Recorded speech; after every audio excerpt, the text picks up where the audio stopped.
Le savez-vous, nos émotions affectent nos organes. La colère, par exemple, affaiblit le foie. Le chagrin affaiblit les poumons. L'inquiétude affaiblit l'estomac. Le stress affaiblit le foie, le cœur et le cerveau. La peur affaiblit les reins. Par contre, l'amour renforce le corps et l'esprit. Le rire réduit le stress et ralentit le vieillissement. Le sourire diffuse la joie. Astuces et conseils santé vous est offert par Urgence Plus Monde.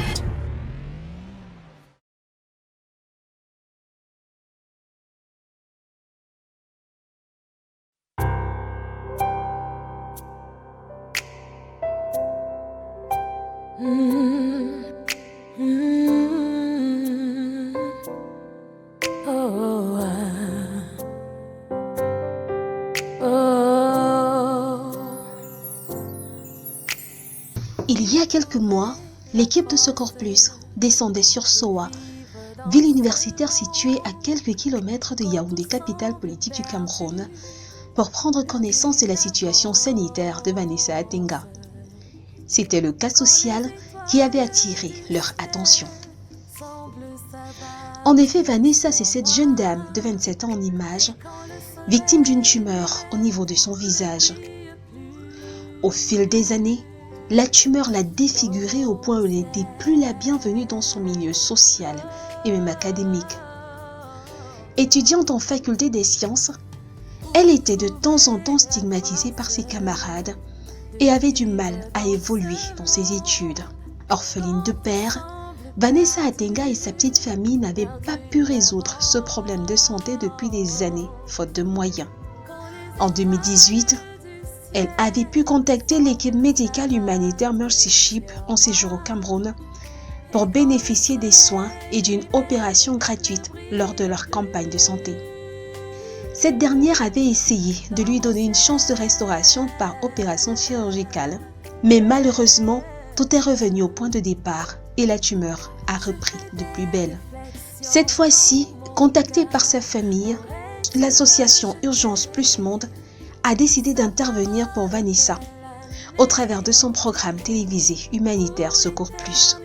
Son cas a été présenté au grand public. Téléspectateurs, internautes et une mobilisation financière a été effectuée autour de son cas.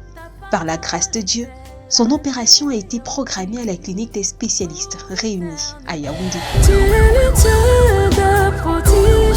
Mesdames, Messieurs, salut et bienvenue à cette autre édition de votre programme. Nous sommes comme cela devant la porte du bloc opératoire de la clinique des médecins réunis. Nous sommes venus pour l'intervention chirurgicale de Vanessa. Vanessa souffrait depuis de nombreuses années d'une tumeur au niveau de sa joue et grâce à votre soutien, grâce à votre aide, elle a pu mobiliser l'argent nécessaire pour son intervention chirurgicale. Bref, au travers de nous, bien sûr, nous voulons vous dire merci pour votre soutien, merci pour chaque franc que vous avez eu à donner pour le cas de Vanessa.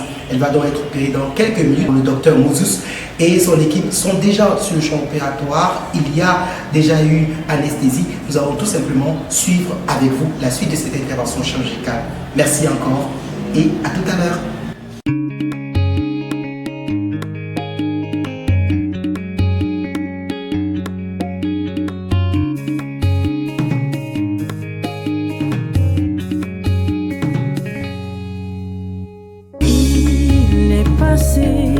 Le temps des pleurs et des cris, voici venu le temps des rires, car la main de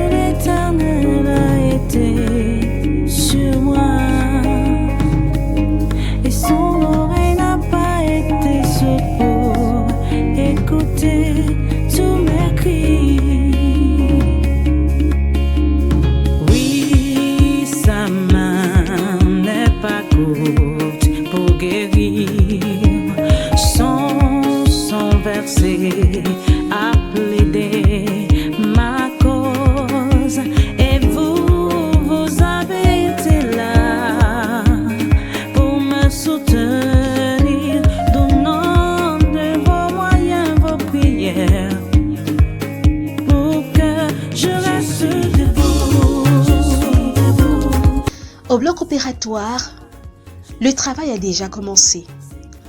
L'équipe médicale autour de notre patiente a lancé l'intervention depuis environ 1 heure de temps.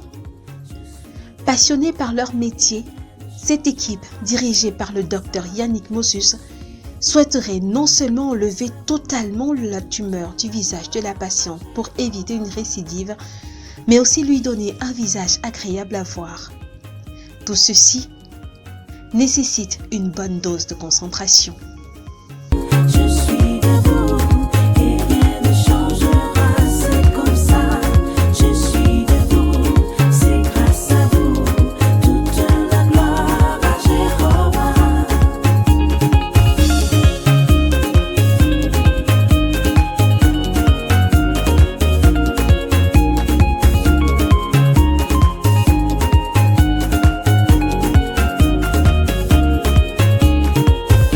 Ma gratitude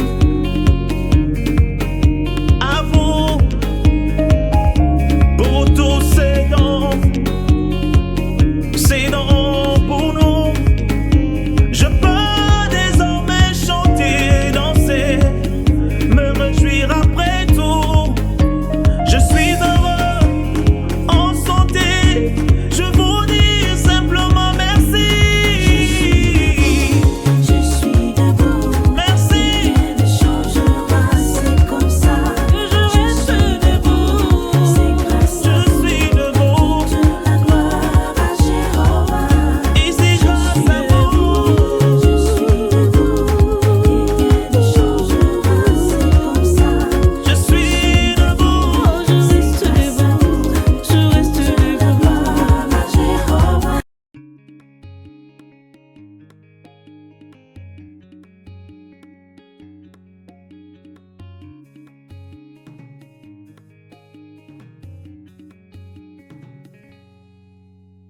Il est passé le temps des pleurs et des cris. Voici venu le temps des rires, car la main de l'Éternel a été sur moi, et son oreille n'a pas été sourde pour écouter tous mes cris. Oui,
Voici venu le temps des rires, car la main de l'Éternel a été sur moi,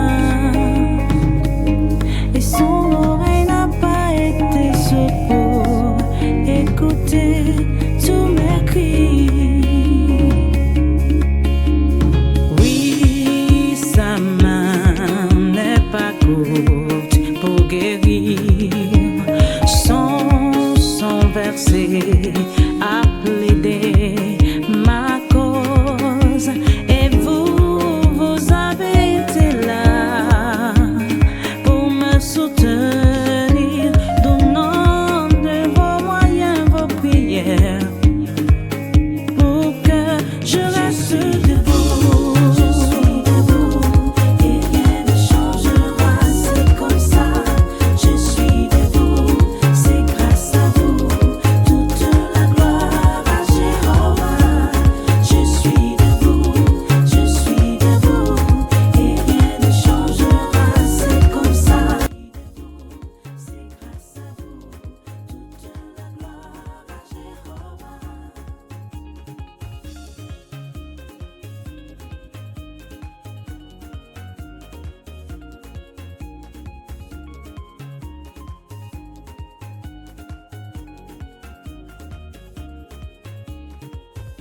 Ma gratitude à vous pour tous ces dons pour nous. Mesdames, Messieurs, nous sommes au terme de cette heureuse intervention chirurgicale. Tout semble très bien se passer. On a passé environ 3h, 3h30 au bloc opératoire de cette institution. Nous avons avec nous naturellement le docteur Moses qui va davantage nous donner des explications un peu plus profondes, approfondies du déroulé de cette intervention chirurgicale. Je rappelle pour ceux qui se joignent à nous qu'il s'agit de l'intervention chirurgicale sur Vanessa qui était atteinte d'une tumeur mandibulaire ou tumeur... C'était une tumeur maxillaire. maxillaire, voilà. Alors, vous nous en dites plus, comment ça s'est passé, Doc? Oh, vraiment, ça s'est passé dans les meilleures conditions. Il faudra dire que nous avions ici face à nous plusieurs défis. Le premier défi, c'était celui de l'endormie avec l'intubation, c'est-à-dire le positionnement du tube avec lequel nous allons l'oxygéner durant toute l'intervention. Dieu merci, nous n'avons pas eu recours à la trachéotomie comme nous avons souvent eu à le faire. Et le deuxième défi, c'était surtout la tumeur elle-même qui occupait une zone assez sensible de la face. Il faut rappeler que la face a cette particularité qui a beaucoup de vascularisation et beaucoup de nerfs qui y passent. Et il s'agissait ici de pouvoir extirper cette masse avec le minimum de dégâts matériels qu'il fallait faire chez elle. Et l'élément majeur de cette intervention, l'élément majeur positif, majeur qu'il fallait remarquer au niveau de notre chirurgie, c'est que nous avons pu enlever la masse en lui laissant la moitié de sa mâchoire supérieure, de son maxillaire, parce que nous étions partis pour lui faire une maxillectomie, donc enlever toute la moitié de cette mâchoire. Nos prévisions n'étaient pas celles-là finalement, et nous avons pu extirper la masse. Et le bombement que nous avions au niveau du palais, finalement, s'est révélé comme un refoulement de l'os au niveau du palais. Donc, c'était pas effectivement la tumeur. Pas la masse. Ouais. Nous avons enlevé la masse, nous avons pu nettoyer les parties, les zones qui semblaient encore suspectes. Et voilà. Et nous espérons que dans les suites, Vanessa pourra reconstituer un visage assez merveilleux, nettement mieux qu'avec sa maladie. Ok, voilà, je pense qu'il a été précis avec toutes les informations sur l'intervention chirurgicale sur Vanessa. Nous allons tout simplement prier que tout s'achève dans de très bonnes conditions et que dans peut-être une semaine, 2 semaines, elle pourra être capable de repasser au petit écran. Oui, parfaitement. Le visage, c'est une zone qui cicatrise facilement. C'est environ 7 à 10 jours, donc nous pensons que dès la 10e semaine, pour avoir une première cicatrisation, qu'elle pourra, un visage qu'elle pourra présenter déjà à son entourage. Voilà, mesdames, messieurs, nous allons nous séparer de vous naturellement en regardant, en observant la sortie de Vanessa et en vous donnant rendez-vous dans quelques minutes seulement pour le prochain cas qui vous sera présenté afin que votre compassion puisse agir comme un instrument de salut pour ces malades démunis. Merci encore. Une fois notre patiente a été ramenée dans la chambre, la mère de Vanessa a été émue et reconnaissante pour le travail effectué par l'équipe médicale grâce au soutien des âmes de bonne volonté. Elle a tenu à manifester sa reconnaissance. Je suis tellement émue. Je suis émue. Il me manque des mots. Il me manque des mots. Je suis émue, je suis contente. Voilà, l'avenir de Dieu. Et Dieu merci à Dieu. Et Dieu, merci à tous ceux qui ont contribué pour que cette opération puisse réussir. Merci. Merci immensément. Ceux qui sont de paix comme ceux qui sont de loin, je lui dis merci. Oui, je remercie toute l'équipe médicale qui a agi, les journalistes, les infirmiers, les chirurgiens. Je les remercie grandement, que le Seigneur les rende au centre au nom de Jésus. Je remercie également tous ceux qui ont fait de tout cœur leur don pour que cette opération ait lieu. Que Dieu les bénisse et sanctifie au nom de Jésus. Rien ne changera, c'est comme ça. Je suis debout, c'est grâce à Je suis debout, toute la gloire à Jéhovah. et c'est grâce à vous. Je suis debout. Quelques semaines après son opération, nous sommes retournés voir Vanessa Soa. C'est avec joie et enthousiasme que nous avons été reçus par la famille de Vanessa. L'action humanitaire de Urgence Plus Monde dans cette famille a redonné à chacun la joie de vivre. Vanessa va parfaitement mieux. Après l'opération, il y a un changement complet. Auparavant, elle ne dormait pas la nuit. Elle passait le temps à crier, la tête, maman, la tête. Même moi-même, je ne dormais pas. Maintenant, là, elle dort paisiblement. Et elle n'a plus de problème. Même sous le soleil comme ça, elle ne pouvait pas sortir. Quand elle sort, c'était de violents maux de tête. Là, tout ça, ça n'allait pas. Maintenant, elle dort très bien.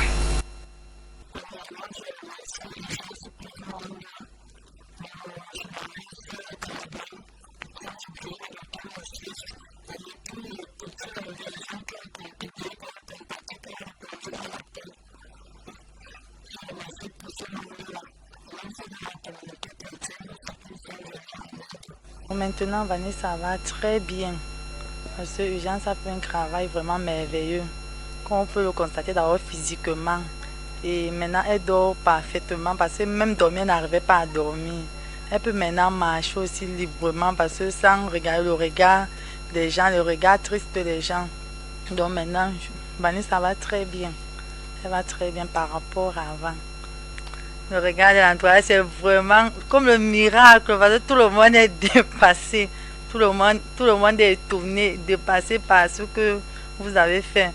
Tout le monde est étonné. Hey, c'est Vanessa là-bas, c'est Vanessa là-bas. Tout le monde part. On dit, hey, c'est maintenant toi là-bas, c'est maintenant elle, c'est maintenant elle. Donc, les gens sont vraiment étonnés. Et les gens sont étonnés, non seulement les gens sont contents aussi parce que c'est un grand changement au niveau de son physique, c'est un grand changement. Et le regard des gens, ça a changé aussi positivement. Ça a changé positivement aussi. Donc, comment on peut remercier Dieu, on remercie l'équipe d'Urgence parce que c'est Dieu qui a vraiment envoyé l'équipe d'Urgence vers nous. Nous remercions vraiment l'équipe d'Urgence parce qu'ils ont fait un grand travail. Ce n'est pas donné à tout le monde, ce n'est pas aisé. Et ils sont venus ici, là, ils ont vraiment participé à ce que l'opération ait lieu. Nous ne cesserons pas de leur remercier davantage. Parce que c'est une grande chose, une chose sensible. Nous sommes vraiment reconnaissants aux gens, à l'équipe d'Urgence et à ceux qui nous ont aidés, ceux qui ont participé, parce que c'est grâce à l'équipe d'Urgence que les gens ont pu participer, les gens de bonne volonté. Nous remercions tous ceux qui ont participé de près ou de loin, par tous les moyens. Nous les remercions vraiment et nous leur demandons d'aller de l'avant, de continuer dans cette voie-là. Et vraiment que Dieu bénisse Urgence, que Dieu bénisse tous ceux qui ont participé. Vanessa a repris sereinement le chemin de ses études et se sent de plus en plus bien dans sa peau. Plus de complexe, plus de stigmatisation. En fait, après l'opération, c'est vrai que ça n'a pas été facile, mais je me suis très vite remise avec l'aide de la famille, des amis et tout cela qui m'était proche. Et j'ai désiré rapidement reprendre la route des banques, quoi. Retourner à l'école en fait, reprendre mes activités comme avant. Et je suis là aujourd'hui, dans mon milieu habituel en fait. Bon, c'était disons, ouh, waouh, c'était l'exclamation. Tout le monde était content, la joie était vraiment à son comble. Ils étaient tous contents, tous heureux, surtout également très surpris en fait, très surpris. Parce qu'on s'est quand même dit que peut-être ça allait mettre plus de temps, peut-être, mais les choses sont tellement vite passées que tout le monde était surpris et également très content. Je remercie tout d'abord le bon Dieu, celui-là qui a permis cette œuvre possible. Et je remercie particulièrement ma famille qui m'a toujours soutenu, en l'occurrence ma mère et mes frères et sœurs, mes amis. Et également le docteur Moussu qui a été un véritable soutien pour moi lors de cette intervention. Vraiment, je suis infiniment reconnaissante pour tout ce que tous ces gens-là ont fait pour moi. Nous sommes tous contents. Bon, quand on la voit contente, nous sommes tous contents. C'est vrai qu'au début, quand elle était venue, le premier jour que je l'ai vue, j'étais surprise. J'ai dit waouh. Bon, parce que vraiment, c'était surprenant, la façon dont elle avait changé. Mais maintenant, ça va. Je suis contente pour elle. C'est un bon truc. C'était une belle action, ce qui est arrivé. Nous sommes tous contents. Je vais remercier tous ceux qui, de proche ou de loin, ont agi pour la meilleure santé de mon ami et plus particulièrement l'association Urgence Plus Monde qui vraiment, je remercie vraiment leur action pour ce qu'ils font pour les gens. On va saluer l'initiative et aussi leur demander de toujours faire plus. Quand sa tumeur avait commencé, c'était d'abord petit. Après, c'était en première année. Au fur et à mesure, la tumeur ne faisait qu'augmenter. Ça avait tellement grossi qu'elle avait honte. Parfois, quand elle venait en salle, elle avait du mal à s'exprimer avec des gens, avec les camarades. C'était un peu compliqué. Donc, après un moment, elle ne venait plus à l'école parce que ce n'était plus facile pour elle. Maintenant, après quelques temps, on a appris qu'elle a subi une opération. Et quand je l'ai vue la dernière fois, c'était vraiment... En fait, l'opération a été un succès. C'était un grand succès. Et je remercie vraiment cette organisation qui l'a aidé à pouvoir se faire opérer parce que ce n'était pas vraiment facile pour elle. Et donc maintenant elle est en forme. Et nous sommes tous contents, nous ses camarades, nous sommes ravis de la voir. Ce que je peux dire à Urgence Plus Monde, c'est de toujours continuer à aider les gens, ceux qui en ont vraiment besoin, parce qu'il y a des personnes qui sont vraiment dans le besoin, qui ont besoin de cette aide-là pour pouvoir être en santé. Parce que la santé, d'abord, c'est la priorité de toute chose. Parce que si on n'est pas en santé, on ne peut rien faire. Et vraiment, je suis très fière pour elle, très contente même. Merci à Urgence Plus. Tout semble être clair qu'avec le peu que nous avons, nous pouvons sauver des vies ou participer au bonheur de notre prochain. Avec Urgence Plus Monde, agissons ensemble pour le bonheur de notre prochain. Qui sait demain, il peut s'agir de nous.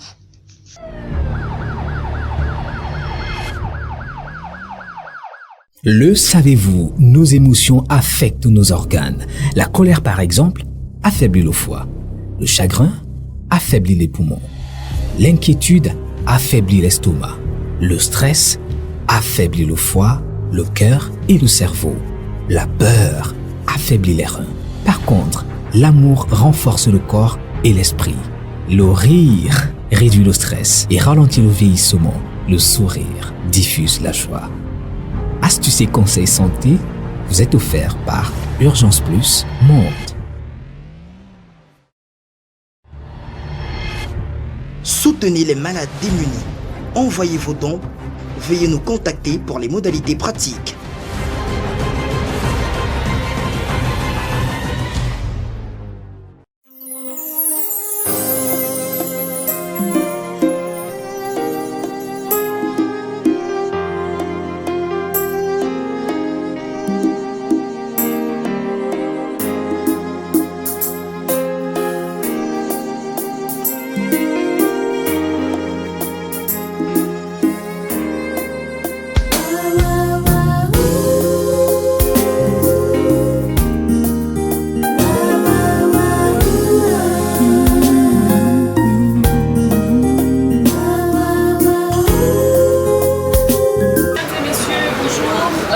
de nous retrouver pour cette autre édition de Secours Plus. Nous sommes à l'est du Cameroun, notamment à Bertoua, pour rencontrer une demandeuse, Élise notamment, qui est atteinte d'une maladie que nous découvrirons bien sûr tout à l'heure. On s'est déplacé, on a fait le déplacement pour pouvoir vous présenter dans ce nouveau cas, en s'attendant à votre compassion. Aujourd'hui, nous allons vous présenter la vie et le quotidien d'Élise, mais surtout ses souffrances, sa douleur qui est causée par cette maladie depuis de nombreuses années. Et nous savons, comme d'habitude, vous allez bien sûr avoir le cœur sous la main et vous allez contribuer afin que sa vie soit restaurée. Nous allons aller tous ensemble à la rencontre d'Élise. Suivez-nous.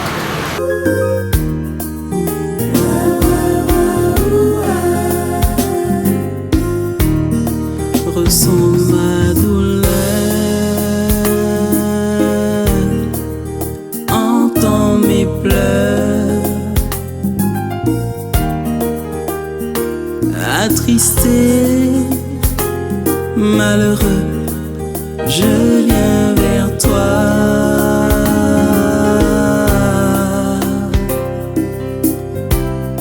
Malgré ma souffrance, je crois que tu es là.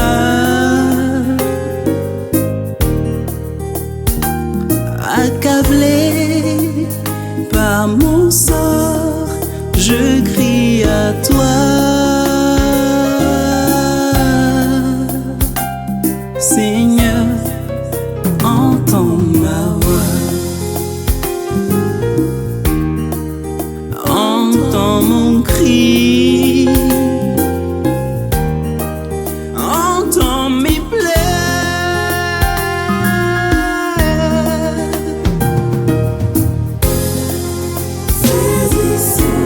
Parcours pas facile du tout pour arriver chez Élise, mais nous sommes déterminés à pouvoir vous présenter ce cas afin que sa vie puisse être tout autre chose, afin que sa vie puisse être restaurée et même transformée. Là, on est chez elle, nous allons aller tout de suite à sa rencontre, comme on vous l'a dit d'entrée de jeu de cette émission, pour vous parler de son histoire, pour vous parler de son quotidien, mais aussi et surtout vous parler de cette maladie sous laquelle elle croupit depuis plusieurs années. Suivez-nous. Et qui languit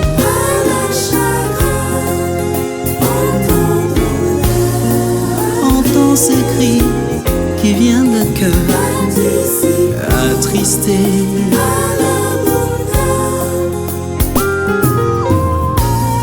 Voilà, chers téléspectateurs, on est là pour Élise ce matin. Vous semblez ne rien voir de la maladie, mais tout à l'heure nous allons bien sûr le découvrir. C'est elle, la demandeuse, qu'on est venu rencontrer à Bertoua. Donc aujourd'hui, tout en espérant, surtout nous voulons susciter votre compassion afin que vous puissiez, comme d'habitude, contribuer afin que sa vie puisse être restaurée. Bonjour Élise. Bonjour.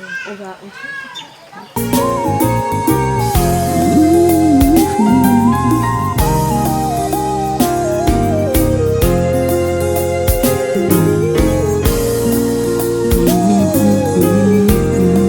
On apprend avec le temps à quel point la vie est fragile et peut changer en pire du jour au lendemain.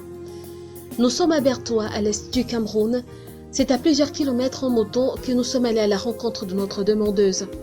Élise Nanyele est cette femme en image, âgée de 43 ans et originaire de la région du Nord. Au premier regard, elle ne présente aucun signe relatif à un problème de santé, pourtant elle croupit sous une maladie depuis plusieurs années, 16 ans déjà. Au début, c'était juste une sensation de gêne et de démangeaison qui, avec le temps, s'est empirée. Je me suis levée un matin, j'ai commencé à sentir comme s'il y avait le verre sur mon cou. Là, on est en quelle année? C'est 2003, oui. Et j'avais commencé à sentir sur mon cou comme s'il y avait le verre dedans sur la gorge. Oui. Donc c'est le début de la maladie alors là. Et ça a commencé à évoluer jusqu'à se devenir comme vous voyez là. Elle a un style vestimentaire particulier, ceci peu importe la saison. Son accoutrement n'est certainement pas anodin. Élise s'est habituée à ce style vestimentaire pour couvrir et cacher tant bien que mal la masse au niveau de son cou, afin d'éviter le regard dédaigneux des autres et même être acceptée en société. Une situation qui suscite des interrogations de son entourage, resté curieux. Tout ceci devant le regard impuissant de ses filles spectatrices de la souffrance de leur maman depuis le début de la maladie. Je cache toujours. Tu sais que la maladie qui arrive dans la journée, ça donne la honte. Pourquoi tu marches avec ça comme ça? Ça fait trop honte. Je marche toujours avec le pull, c'est comme vous m'avez vu à pied là. Oui. Avec le pull là ici.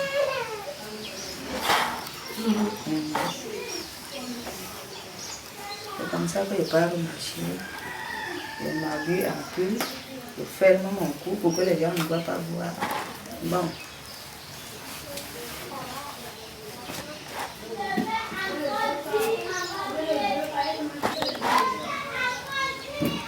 D'accord, et ça vous le faites tous les jours? Chaque jour que Dieu a automatiquement. Depuis 2003 que j'ai cette maladie, c'est comme ça que je marche. Même s'il y a le soleil, même s'il y a la pluie, je suis toujours comme vous voyez là. Vous allez à vous habiller comme ça. Vous avez peur de regarder ça? Oui. Un jour, elle est rentrée du marché. Elle avait les dernières larmes aux yeux. Elle lui a posé la question de savoir qu'est-ce qui se passe. Elle m'a répondu que ses voisines avec qui elles sont au marché lui posent toujours la question que pourquoi est-ce qu'elle a toujours les pulls ouverts, le cou toujours ouvert. Elle a dit qu'elle n'a pas su quoi elle répond. Elle a eu mal, elle a emballé, elle est rentrée. Elle est rentrée, elle a même pleuré ce jour-là. J'ai eu mal, c'est là que j'ai compris que la maladie est vraiment grave. Puisque les gens se posent les questions que même quand il fait chaud, même quand il fait franchement soleil, elle a toujours le pull, le cou est toujours couvert. Elle a mal franchement. Ce n'est pas facile puisque elle n'est pas joyeuse, elle ne peut pas s'habiller comme les autres femmes. Elle ne peut pas, elle est toujours couverte, toujours, qu'il fait chaud ou même sur la pluie, elle a toujours son pull. Et c'est vraiment triste parce qu'il y a les moments qu'elle est vraiment triste. Nous-mêmes aussi, nous comprenons et on comprend sa douleur. Mais c'est un peu ça. Dans la douleur et l'avancée de la maladie, Élise a choisi au départ l'automédication qui s'est avérée inefficace avant d'être contrainte d'aller voir à l'indigène pour pouvoir trouver une solution à son problème. Malheureusement, le traitement d'un nom proposé par un de ses proches n'a fait qu'empirer les choses. Depuis 2003, je prenais d'abord le remède à l'hôpital. Bon, le moment on était encore avec là-bas. Je suis quittée là-bas, venir faire les examens. C'est là où j'ai fait, ici à l'hôpital provincial. Bon, le docteur là m'avait dit que comme il y a déjà la boule là-dedans, il faut seulement qu'on doit chercher l'argent pour opérer. Bon, comme on n'a pas de moyens, le temps ne peut pas passer, le temps ne peut pas passer. C'est par manque de moyens que c'est devenu jusqu'à comme vous voyez. Une fois, elle était venue ici à l'hôpital régional de l'Est où il s'est fait consulter. Bon, le résultat était sorti, on lui avait prescrit quelques médicaments. Elle avait pris. Bon, moi, on se disait que comme elle a pris les médicaments, ça allait aller puisqu'elle ne ressentait plus les douleurs. Oui. Au fur et à mesure que les années passaient, ça recommençait. Oui, ça recommençait. Et le volume augmentait? Oui, ça augmentait. Quand ça augmentait comme ça, là, on lui donnait les conseils que non, comme tu étais à l'hôpital, il faut que tu essayes d'abord à l'indigène. Oui, c'est comme ça qu'elle a commencé à prendre les remèdes à l'indigène, quoi. Bon, ça ne donnait rien. Au contraire, même ça augmentait. Oui, au contraire, ça augmentait. Le quotidien n'est souvent pas évident pour Élise, qui parfois a des douleurs insupportables causées par cette masse au niveau de son cou. Au fur et à mesure que les années passaient, je voyais sa maladie évoluer, comment elle avait mal, comment elle souffrait, comment elle criait un peu de douleur, les maux de tête, comme elle nous impétrait. Et je ne prêtais pas trop attention. Mais ces dernières années, je prête trop attention. Quelquefois, elle se sent bien, quelquefois, elle ne se sent pas bien. Elle crie toujours les maux de tête, soit elle a mal à une veine quelque part, soit Élise vit en concubinage avec le père de ses enfants depuis plusieurs années. Malheureusement, pour des raisons économiques, il a été dans l'obligation de se réfugier au village afin de gagner un peu d'argent pour la survie de sa famille. Elle est donc toute seule à affronter cette maladie, vu que plusieurs membres de sa famille ne sont plus en vie. 1992. Oui. Je crois que ça fait le jeu de 23 ans, 24 ans. 27 ans. Voilà. Et je suis mariée avec le père de mes enfants, mais pas avec l'acte. Mariée seulement quand on a des enfants. Bon, on a déjà fait beaucoup des années comme ça. Nous ne sommes pas encore mariés ni à l'église. Officiellement. Voilà. D'accord. Et lui, qu'est-ce qu'il fait par rapport à la maladie? Bon, il paye le vol de Paris. Quand nous sommes quittés du village pour venir rester ici en ville, c'est toujours le vol qu'il faisait. Oui.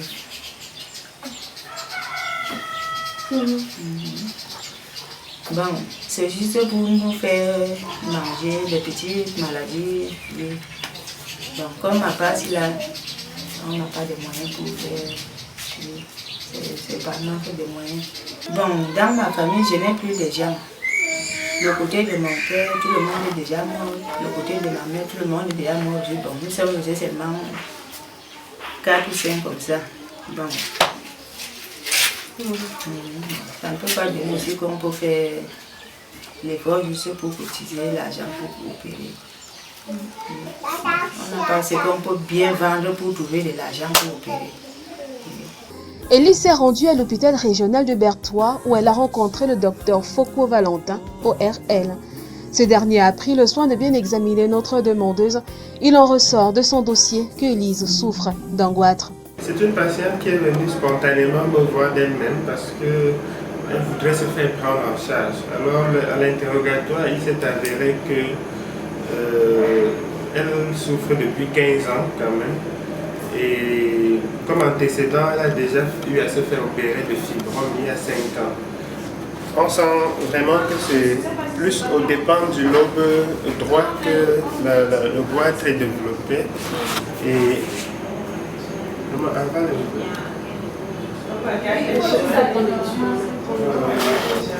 tu peux avaler. Ok.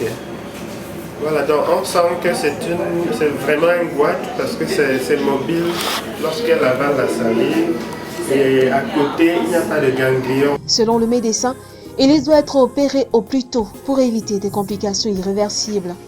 Dans son cas, l'opération est absolument indispensable pour pouvoir retirer ces nodules, retirer toute la partie de la glande qui est malade.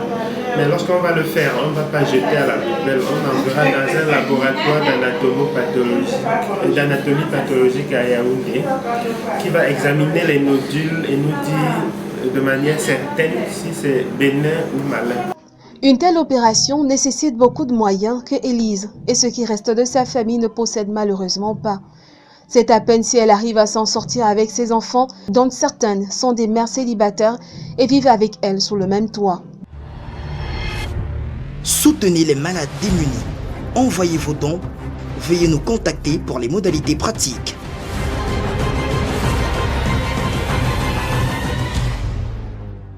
Élise elle-même se débrouille à faire un petit commerce au marché où elle vend sur une étable à même le sol du poisson fumé. Malheureusement, ce qu'elle gagne ne saurait atteindre le montant demandé pour son intervention chirurgicale.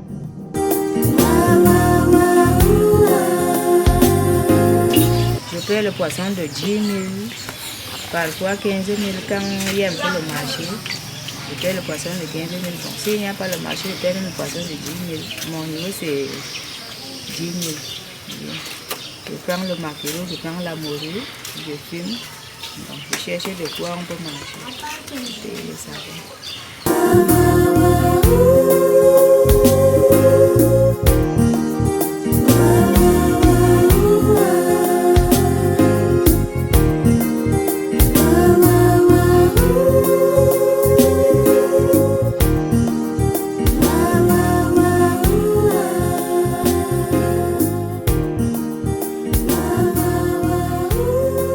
La présence d'Urgence Plus monte dans cette maison à apporter de l'espoir dans la vie de Élise et sa famille.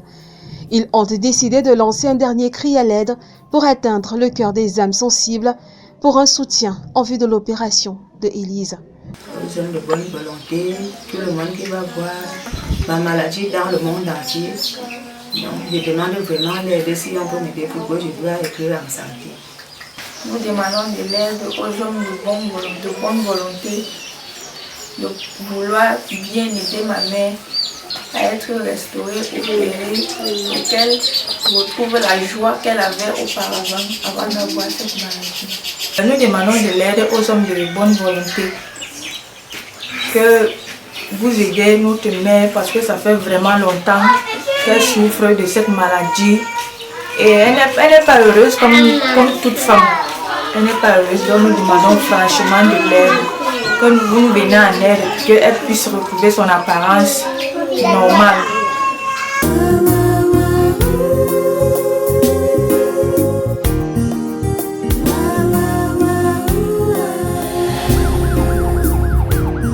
Voilà, on parle là d'environ 16 ans de souffrance, 16 ans qu'Élise croupit sous cette maladie, 16 ans de malaise, 16 ans même de tristesse.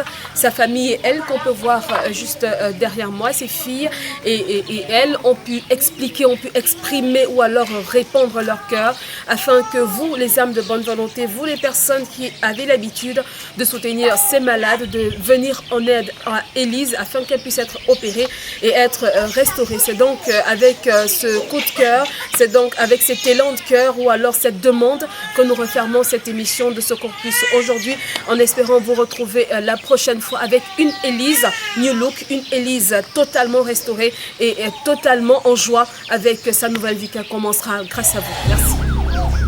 Nous allons à présent entrer dans le quotidien de maman Marceline, ce qu'elle vit tous les jours. Maman Marceline, bonjour. Bonjour. Les téléspectateurs vont t'écouter en ce moment. Ça fait 4 ans que la maladie m'a pris. Des fois, je suis toujours couchée. Je prends le remède, je prends à l'indigène, ça ne va pas. À l'hôpital, ça ne va pas. Donc, je ne sais pas. Je ne sais pas. Ça me donne beaucoup de maladies. Le rein, tantôt la poitrine, tantôt les crampes. Mais voici, je me comme ça. Parce que je n'ai rien à manger. Je cherchais mes nourritures au champ. Je faisais tout au champ. Même pour le moment, je ne peux plus.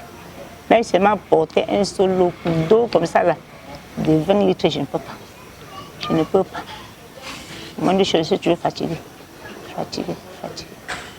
Ça me suce le sang. Tous les jours, c'est le jour qu'on va préparer le remède du sang. On va faire ceci, on fait ceci, on fait ceci. Et depuis que ça a commencé, est-ce que vous êtes parti à l'hôpital? Je suis partie. Il y avait toujours le campagne. J'étais malade, je suis partie chez eux, à Douala. Il y avait une campagne qui s'est passée là-bas, vers le cité de Palmiers là-bas. On m'a amené là-bas. Mais on a posé la question comme ça et puis dit qu'on part, on prend le numéro de mon portable et puis pour eux, que le moment va arriver et on va les appeler. Donc depuis ce temps-là, ça fait 2 ans aujourd'hui, on n'a pas appelé. On n'a pas appelé. Et dernièrement aussi, j'étais à l'hôpital, oui, à l'entrée de rond-point Dakar. Donc il a aussi fait le code qu'il n'a rien vu, que c'était fou. Il n'a rien vu. Même pour écrire dans le carnet, il n'avait pas lu écrit. Il disait qu'on fait scanner.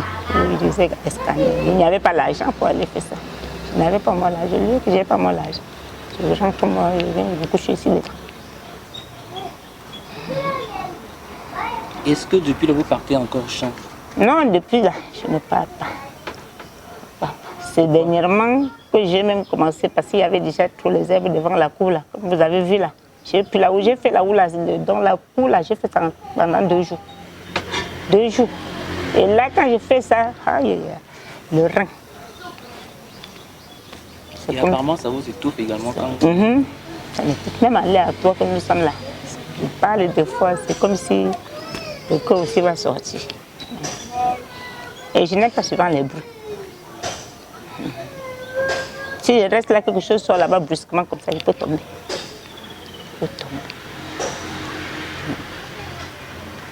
Et le coup, est-ce que le coup là, est-ce que ça fait mal? Non, ici là maintenant, là, comme ça ne fait pas mal, mais c'est partout ici là. Comme ça là, ça descend. Ici, donc, ici là, ça pèse. La tête, ça fait mal. Et dans les yeux, le problème des yeux. Non, parlons de... Non, oui, c'est que là, qui fait mal comme ça. Et quand je parle aux gens, on dit que c'est le nez. Et moi, je pleure chaque jour, je dis toujours que je laisse tout à Seigneur Jésus. C'est tout ce que je dis. Ma prière, c'est que Seigneur Jésus, avant de m'envoyer sur la terre, je n'avais pas le droit sur mon cou. Et c'est toujours vous, le bon Dieu, qui va connaître comment gérer le problème de mon cou. Et peut-être c'est le Seigneur là qui m'a envoyé hier de venir vers vous.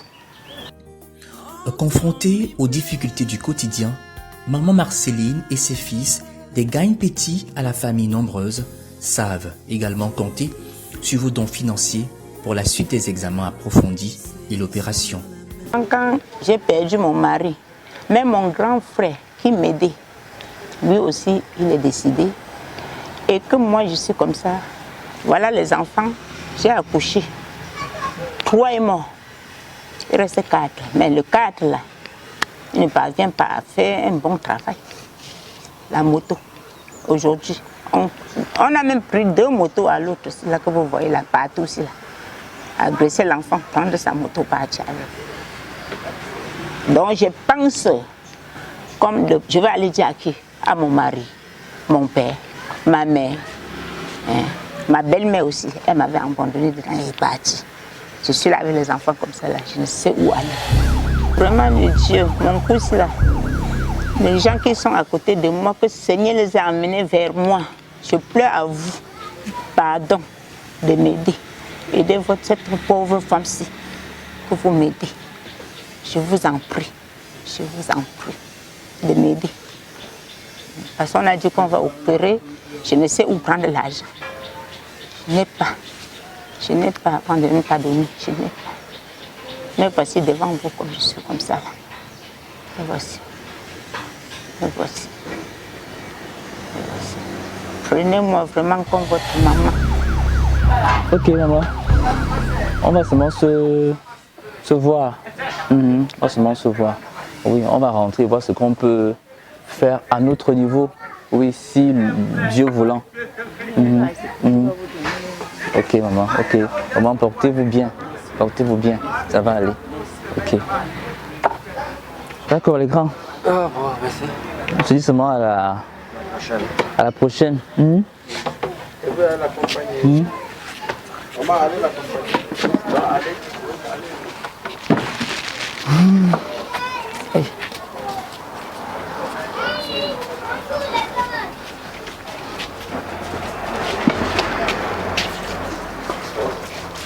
C'était là le quotidien douloureux de maman Marceline Tchanou, âgée de 62 ans, qui souffre de ce goitre depuis 4 ans.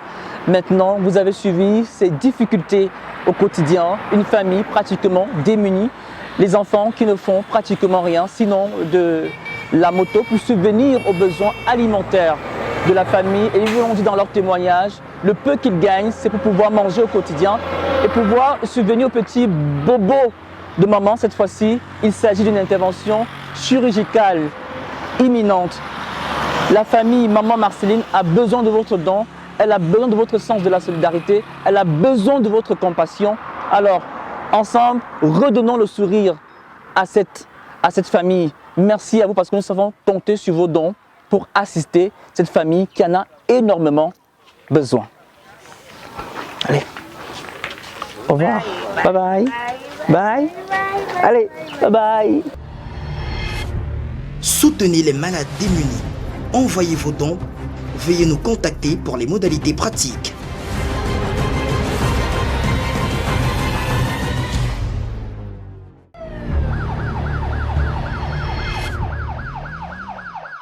Le savez-vous, nos émotions affectent nos organes.